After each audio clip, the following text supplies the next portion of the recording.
ಕರೆದುಕೊಂಡು ಹೊಂಟಿದ್ರು. ಶಿಷ್ಯನಿಗೆ ಅನ್ನಿಸಿತು, ನಾಣ್ಯದ ಚೀಲವನ್ನು ನಾನೊಂದಿಷ್ಟು ಕದಿಯಬೇಕು ಅಂತ ಶಿಷ್ಯನಿಗೆ ಅನ್ನಿಸಿತು. ಗುರುಗಳ ಆ ನಾಣ್ಯದ ಚೀಲ ನಾನು ಕದ್ದು ಬಿಟ್ಟರೆ ನನ್ನ ಕಷ್ಟಗಳೆಲ್ಲ ಈಡೇರುತ್ತವೆ ಅಂತ ಶಿಷ್ಯನಿಗೆ ಬಯಕೆ. ಎದರ ಮೇಲೆ? ಗುರುಗಳ ನಾಣ್ಯದ ಚೀಲದ ಮೇಲೆ ಶಿಷ್ಯನ ಬಯಕೆ. ಏನು ಮಾಡ್ತಿದ್ದ ಶಿಷ್ಯ ಅಂತಂದ್ರೆ, ಗುರುಗಳು ಮಲಗಿದ ಮೇಲೆ ಆ ನಾಣ್ಯದ ಚೀಲವನ್ನು ಗುರುಗಳು ಎಲ್ಲಿಟ್ಟಾರಂತ ಹುಡುಕುತ್ತಿದ್ದ. ಮಧ್ಯರಾತ್ರಿ ಎದ್ದು ಆ ನಾಣ್ಯದ ಚೀಲವನ್ನು ಶಿಷ್ಯ ಹುಡುಕುತ್ತಿದ್ದ. ಒಂದು ದಿನ ಹುಡುಕಿದ, ಚೀಲ ಸಿಗಲಿಲ್ಲ. ಮತ್ತು ಎದ್ದ ತಕ್ಷಣ ಗುರುಗಳ ಕೈಯಾಗ ಇರ್ತಿತ್ತು ನಾಣ್ಯದ ಚೀಲ, ಅವ್ರ ಕೈಯಾಗ ಇರ್ತಿತ್ತು. ರಾತ್ರಿ ಹುಡುಕುತ್ತಿದ್ದ, ಸಿಗುತ್ತಿದ್ದಿಲ್ಲ. ಆದರೆ ಬೆಳಗ್ಗೆ ಅವರಂತೆಲೇ ಇರ್ತಿತ್ತು. ಅವರು ತೆಲ್ದಿಂಬಿ ಹುಡುಕ್ಯಾಡ್ತಿದ್ದ, ಅವ್ರದ್ದು ಹಾಸಿಗೆ ಹುಡುಕ್ಯಾಡ್ತಿದ್ದ, ಅವರು ಬಟ್ಟೆ ಚೀಲ ಹುಡುಕ್ಯಾಡ್ತಿದ್ದ, ಎಲ್ಲ ಹುಡುಕ್ಯಾಡ್ತಿದ್ದ. ಎಲ್ಲೂ ರಾತ್ರಿ ಸಿಗುತ್ತಿದ್ದಿಲ್ಲ. ಆದರೆ ಬೆಳಗ್ಗೆ ಎದ್ದು ನೋಡ್ತಿದ್ದ, ಮತ್ತು ಅವ್ರ ಕೈಯಾಗ ಇರ್ತಿತ್ತು. ಮೊದಲ ದಿನ ಹುಡುಕಿದ, ಸಿಗಲಿಲ್ಲ. 2ನೇ ದಿನ ಹುಡುಕಿದ, ಸಿಗಲಿಲ್ಲ. 3 ದಿನ ಹುಡುಕಿದ, ಸಿಗಲಿಲ್ಲ. ಗುರುಗಳಿದನ್ನು ಎಲ್ಲರ ಇಡ್ತಾರ. ನಾ ಎಲ್ಲ ಅವರು ತಲೆದಿಂಬಿ ಹುಡುಕ್ಯಾಡಿದೆ, ಹಾಸಿಗೆ ಹುಡುಕ್ಯಾಡಿದೆ, ಅವರ ವಸ್ತುಗಳನ್ನು ಎಲ್ಲ ಹುಡುಕ್ಯಾಡಿ ಬಿಟ್ಟೆ, ಆದರೆ ನನಗಿದು ಸಿಗಲಿಲ್ಲ. ಎಲ್ಲಿ ಇಡ್ತಾರೆ ನಮ್ಮ ಗುರುಗಳು ಅಂತ ಶಿಷ್ಯನಿಗೆ ಅನ್ನಿಸಿತು. ಒಂದಿಷ್ಟು ಗುರುಗಳನ್ನು ಕೇಳಿಬಿಡೋಣ ಅಂತ ಗುರುಗಳ ಬಳಿಗೆ ಬಂದು ನಮಸ್ಕಾರ ಮಾಡಿ, ಗುರುಗಳೇ, ನನಗೊಂದಿಷ್ಟು ಕ್ಷಮೆ ಇರಲಿ, ಆದರೆ ನನ್ನ ಒಂದು ಪ್ರಶ್ನೆಗೆ ನೀವು ಉತ್ತರ ಹೇಳಬೇಕು ಗುರುಗಳೇ. ನನಗೊಂದು ಪ್ರಶ್ನೆ ಕಾಡುತ್ತಿದೆ. ಆ ಪ್ರಶ್ನೆ ಏನೆಂದರೆ, ನಾನು ನಿಮ್ಮ ಆ ಹಣದ ಚೀಲವನ್ನು ಕದಿಯಬೇಕಂತ 3 ದಿನದಿಂದ ಪ್ರಯತ್ನ ಮಾಡುತ್ತಿದ್ದೇನೆ. ಮಧ್ಯರಾತ್ರಿ ಎದ್ದು ಎಲ್ಲವನ್ನು ಹುಡುಕುತ್ತೇನೆ, ಆದರೆ ನನಗೆ ಆ ಹಣದ ಚೀಲವೇ ಸಿಗುತ್ತಿಲ್ಲ. ನೀವು ಆ ಹಣದ ಚೀಲವನ್ನು ಎಲ್ಲಿಟ್ಟಿರುತ್ತೀರಿ? ಬೆಳಗಡೆ ಎದ್ದು ನೋಡಿದರೆ ಅದು ನಿಮ್ಮ ಕೈಯಲ್ಲೇ ಇರುತ್ತೆ, ಆದರೆ ರಾತ್ರಿ ನಾ ಹುಡುಕತನೂ ನನಗೆ ಸಿಗಂಗಿಲ್ಲ. ಎಲ್ಲಿಟ್ಟಿರ್ತೀರಿ ಆ ಚೀಲ ಅಂತ ಗುರುಗಳನ್ನು ಶಿಷ್ಯ ಪ್ರಶ್ನೆ ಮಾಡಿದ. ಆವಾಗ ಗುರುಗಳು ಹೇಳಿದರು, ನನಗೆ ನೀ ಹುಡುಕತಿ ಅಂತ ನನಗೆ ಮೊದಲೇ ಗೊತ್ತಿತ್ತು. ಅದು ಎಲ್ಲಿ ಇಟ್ಟರ ಸುರಕ್ಷಿತವಾಗಿರ್ತೈತೆ ಅಂತ ನನಗೆ ತಿಳಿದಿತ್ತು. ಅದನ್ನು ಎಲ್ಲಿ ಇಡ್ತಿದ್ನಿ ಅಂತಂದ್ರೆ, ನಿನ್ನ ತಲೆದಿಂಬು ಏನಿತ್ತಲ್ಲ, ನಿನ್ನ ತಲೆದಿಂಬದ ಕೆಳಗಡೆ ಅದನ್ನು ಚೀಲ ಇಡ್ತಿದ್ದೆ. ನನ್ನ ತಲೆದಿಂಬಿನ ಕೆಳಗಡೆ ಅಲ್ಲ, ನಿನ್ನ ತಲೆದಿಂಬಿನ ಕೆಳಗಡೆ ಆ ಚೀಲವನ್ನು ಇಡುತ್ತಿದ್ದೆ. ಅಲ್ಲಿ ಇಟ್ಟರೆ ಸುರಕ್ಷಿತ ಅಂತ ನನಗೆ ಒಂದಿಷ್ಟು ತಿಳಿದಿತ್ತು. ಯಾಕೆ ತಿಳಿದಿತ್ತು ಅಂದ್ರೆ, ಮನುಷ್ಯ ತನ್ನನ್ನು ತಾನು ಅರಿಯುವುದಿಲ್ಲ, ತನ್ನನ್ನು ತಾನು ನೋಡಿಕೊಳ್ಳುವುದಿಲ್ಲ ಅಂತ ನನಗೆ ಗೊತ್ತಿತ್ತು. ಮಂದಿನ ನೋಡಕ್ಕೆ ಹೋಗ್ಕಣ, ಮಂದಿನ ಅರಿಯಾಕೆ ಹೋಗ್ಕಣ ಅಂತ ನನಗೆ ತಿಳಿದಿತ್ತು. ನಿಂದ ನೋಡಲಿಲ್ಲ, ನಿನ್ನ ಹಾಸಿಗೆ ನೋಡಲಿಲ್ಲ, ಬರೀ ನನ್ನ ಹಾಸಿಗೆ ನೋಡಕ್ಕೆ ಬಂದೆ, ಅಲ್ಲೇ ಇಟ್ಟಿದ್ದೆ ನಾನು ಶಿಷ್ಯನೇ ಅಂತ ಗುರುಗಳು ಹೇಳಿದರು. ಮತ್ತು ಭಗವಂತ ಆನಂದವನ್ನು ಎಲ್ಲಿಟ್ಟಾನಂತ ಮಾಡೀರಿ? ಹೊರಗಡೆ ಎಲ್ಲಾದರೂ ಇಟ್ಟಿದ್ದಾನೆ ಏನು? ಹೊರಗಡೆ ಇಲ್ಲ ಆನಂದ, ನಮ್ಮ ಒಳಗಡೆನೇ ಆನಂದ ತುಂಬಿ ಕಳಿಸಿದ್ದಾನೆ. ಆದರೆ ನಾವು ಒಳಗಡೆ ಹುಡುಕಿಕೊಳ್ಳುತ್ತಿಲ್ಲ, ಹೊರಗಡೆ ಹುಡುಕುತ್ತಿದ್ದೇವೆ. ಒಂದಿಷ್ಟು ಅರಿಷಡ್ ವರ್ಗಗಳನ್ನು ನಮ್ಮ ಒಳಗೆ ನೋಡಿಕೊಳ್ಳುವುದರತ್ತ ಮುಖ ಮಾಡಿಸಬೇಕು. ಬಯಕೆಯನ್ನು ಹೊರಗಡೆ ತೋರುವುದಕ್ಕಿಂತ ಒಳಗಿನ ಭಗವಂತನನ್ನು ಅರಿಯುವುದಕ್ಕಾಗಿ ಒಂದಿಷ್ಟು ಬಯಕೆಯನ್ನು ಪಡಬೇಕು. ಕಾಮ ಎಂದರೆ ಬೇರೆ ಏನೂ ಅಲ್ಲ, ಅದೊಂದು ಬಯಕೆ, ಅದೊಂದು ಬಯಕೆ. ಬಯಕೆಯನ್ನು ಹೊರಗಿನ ವಸ್ತುಗಳ ಆಸೆಗಾಗಿ ವ್ಯರ್ಥ ಮಾಡದೆ ಒಳಗಿನ ಭಗವಂತನನ್ನು ತಿಳಿಯಲು ಆ ಬಯಕೆಯನ್ನು ಒಂದಿಷ್ಟು ವ್ಯರ್ಥ ಮಾಡಬೇಕು, ಒಂದಿಷ್ಟು ಕಳೆಯಬೇಕು. ಆಗ ಮಾತ್ರ ಜ್ಞಾನೋದಯವಾಗುತ್ತದೆ. ಮನುಷ್ಯನ ಬಯಕೆಗಳು ವಿಪರೀತ, 1, 2 ಮನುಷ್ಯನ ಬಯಕೆಗಳು. ಅದಕ್ಕೆ ಭಗವಂತ ಆನಂದವನ್ನು ಅಲ್ಲಿ ಇಲ್ಲಿ ಎಲ್ಲರ ಇಟ್ಟರ ಅದು ವ್ಯರ್ಥವಾಗಿ ಹೊಕ್ಕತ್ತಂತ ಹೇಳಿ ಒಳಗಡೆ ಇಟ್ಟಾನ, ಸುರಕ್ಷಿತವಾಗಿ ಒಳಗಡೆ ಇಟ್ಟಾನ. ಗುರುಗಳು ಹೆಂಗೆ ಗಂಟು ಎಲ್ಲಿ ಇಟ್ಟರ ಸುರಕ್ಷಿತ ಅಂತ ಗೊತ್ತಿತ್ತಲ್ಲ, ಹಂಗೆ ಭಗವಂತ ಆನಂದವನ್ನು ಎಲ್ಲಿ ಇಟ್ಟರ ಅದು ಸುರಕ್ಷಿತ ಅಂತ ಆತನಿಗೆ ಗೊತ್ತಿದೆ. ಅದಕ್ಕೋಸ್ಕರ ನಮ್ಮ ಅಂತರಂಗದಲ್ಲಿ ಆನಂದವನ್ನು ಇಟ್ಟಿರುವನು. ಒಂದಿಷ್ಟು ಹುಡುಕು ಮನುಷ್ಯನೇ, ಒಂದಿಷ್ಟು ತಿಳಿ. ಈ ಹೊರಗಿನ ಭವ ಪ್ರಪಂಚಗಳಿಗೆ ಆಸೆಯನ್ನು ಪಡಬೇಡ, ಅದರತ್ತ ಸುಳಿದು ದಾಸನಾಗಬೇಡ.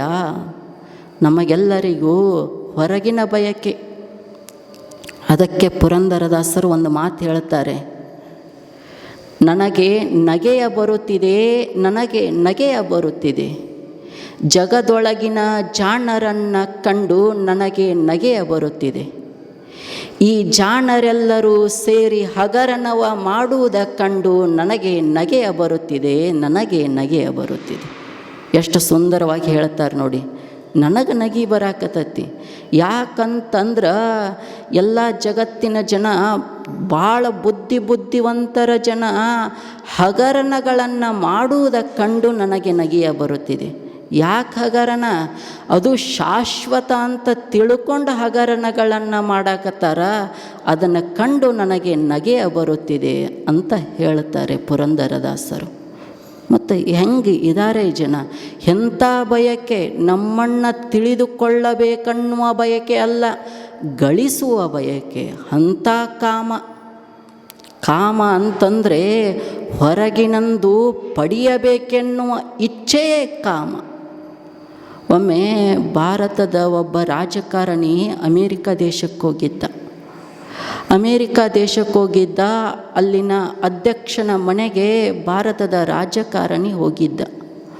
ಹೋದ ತಕ್ಷಣ ಆ ಅಧ್ಯಕ್ಷನ ಮನೆಯನ್ನು ನೋಡಿ ಭಾರತದ ರಾಜಕಾರಣಿ ಅಂದ, ನಾನು ಇಂಥ ಮನೆಯನ್ನು ಜಗತ್ತಿನಲ್ಲಿ ನೋಡೇ ಇಲ್ಲ. ನಾನು ಅನೇಕ ದೇಶಗಳನ್ನು ಸುತ್ತಿದ್ದೇನೆ, ಆದರೆ ನಿಮ್ಮಂಥ ಭವ್ಯವಾದ ಮನೆಯನ್ನು ನಾನು ಕಂಡಿಲ್ಲವಲ್ಲ.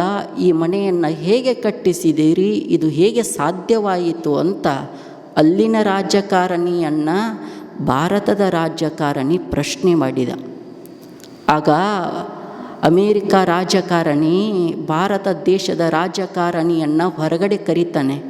ಹೊರಗಡೆ ಕರೆದು ತೋರಿಸ್ತಾನೆ. ಅಲ್ಲೊಂದು ಸೇತುವೆ ನಿನಗೆ ಕಾಣಿಸ್ತಾ ಇದೆಯಾ ಅಂತ ತೋರಿಸ್ತಾನೆ. ಆವಾಗ ಭಾರತದ ರಾಜಕಾರಣಿ ಅಂತಾನೆ, ಹೌದು ಕಾಣಿಸ್ತಾ ಇದೆಯಲ್ಲ, ಅಲ್ಲೊಂದು ಸೇತುವೆ ಇದೆ, ಅದು ನನ್ನ ಕಣ್ಣಿಗೆ ಕಾಣಿಸ್ತಾ ಇದೆ ಅಂತ ಈತ ಹೇಳ್ತಾನೆ. ಆಗ ಅಮೇರಿಕ ದೇಶದ ರಾಜಕಾರಣಿ ಹೇಳ್ತಾನೆ, ಆ ಸೇತುವೆಗೆ ಒಂದಿಷ್ಟು ಅನುದಾನ ಶಾಂಕ್ಷನ್ ಆಗಿತ್ತು. ಆ ಸೇತುವೆಯನ್ನು ಕಟ್ಟಿದ ನಂತರ ಆ ಅನುದಾನದಲ್ಲಿ ಒಂದಿಷ್ಟು ಉಳಿಸಿಕೊಂಡೇ, ಆ ಉಳಿಸಿದ್ದರಿಂದ ಈ ಮನೆಯನ್ನು ಕಟ್ಟಿದ್ದೇನೆ ಅಂತ ಅಮೇರಿಕ ದೇಶದ ರಾಜಕಾರಣಿ ಹೇಳಿದ. ಇದು ಭಾರತ ದೇಶದ ರಾಜಕಾರಣಿಯ ತಲೆಯಲ್ಲಿ ಉಳಿತು. ಇವನು ಭಾರತಕ್ಕೆ ಬಂದ 5-6 ವರ್ಷ ಕಳೆದಿತ್ತು. ಯಾರ ಮನೆಗೆ ಹೋಗಿದ್ದಲ್ಲ ಹಿಂದೆ, ಆ ರಾಜಕಾರಣಿಯನ್ನು ತನ್ನ ಮನೆಗೆ ಆಮಂತ್ರಣ ಮಾಡಿದ. ಅವನು ಬಂದ ಇವನು ಮನೆಗೆ, ಭಾರತ ದೇಶದ ರಾಜಕಾರಣಿಯ ಮನೆಗೆ ಬಂದ. ನೋಡಿದ, ಗಾಬರಿಯಾಗಿ ಬಿಟ್ಟ. ಅಲ್ರಿ 5 ವರ್ಷ ಹಿಂದೆ ಬಂದಿದ್ರಿ, ನನ್ನಂಥ ಮನೆ ಜಗತ್ತಿನಲ್ಲೇ ನೋಡೇ ಇಲ್ಲ ಅಂತ ಹೇಳಿಬಿಟ್ಟಿದ್ದೀರಿ. ಮತ್ತು ನನ್ನ ಮನೆಗಿಂತ 10 ಪಟ್ಟು ವಿಶಾಲವಾದದ್ದು ನಿಮ್ಮ ಮನೆ.